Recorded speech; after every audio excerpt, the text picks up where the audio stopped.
Hey, welcome back to ClearSpot. PR is fine. That is one of the most common and most misleading statements in solar operations. PR tells you the system is within expectations.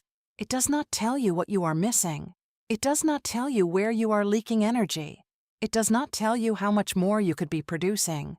On a 30 to 50 megawatt site, even when PR looks stable, there is almost always hidden headroom. You do not find that headroom in dashboards alone. You find it in the field. Every solar plant starts with design assumptions. Design includes P50 and P90 energy models and expected irradiance profiles. Design sets defined inverter loading ratios and assumptions about soiling and cleaning cycles. Design assumes minimal or modeled curtailment. But once the plant is live, reality diverges. Clipping behaves differently in the field than in models. Clipping happens more frequently than modeled. Clipping is not always optimized for revenue windows. Curtailment varies because grid conditions shift daily. Curtailment is often unmanaged in real time. Soiling is uneven across the site. Dust accumulation differs by block, wind direction, and terrain. Trackers drift due to mechanical tolerances and calibration gaps. Design gives you a baseline. Field operations determine your actual performance ceiling. Optimization happens when you combine drone inspections, field adjustments, and operational strategy. Drone imagery shows non-uniform soiling, so not all rows need cleaning. Field action is to target high-loss zones first to reduce unnecessary cleaning costs. The result is faster return on investment for cleaning cycles.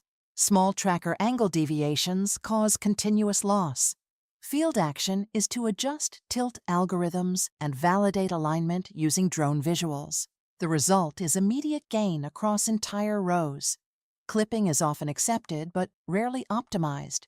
Field action is to review DC to AC ratio performance and adjust set points where possible. The result is capturing more peak energy. Many sites run default configurations. Field action is to revisit export limits and align them with real grid conditions. The result is reduced unnecessary curtailment. All of this depends on good data. Optimization decisions are only as good as the data behind them. Irradiance data must be calibrated because poor data gives false performance conclusions. Temperature data affects module efficiency and is critical for interpreting thermal results. SCADA signals need string-level visibility where possible and clean, consistent data streams. Drone data quality requires correct flight timing, proper thermal calibration, and accurate geotagging.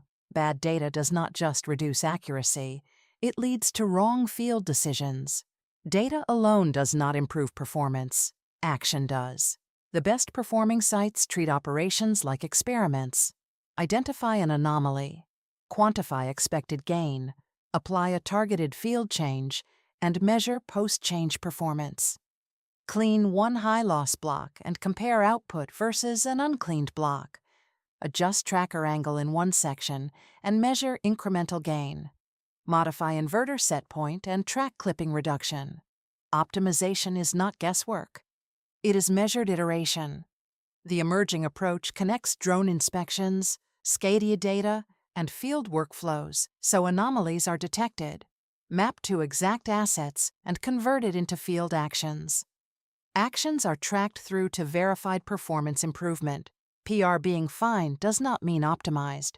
Real optimization comes from field visibility, drone data, and structured action. Run these 3 experiments next quarter: targeted soiling test, tracker optimization pilot, and clipping and set point review. Like, share, and subscribe for more solar insights.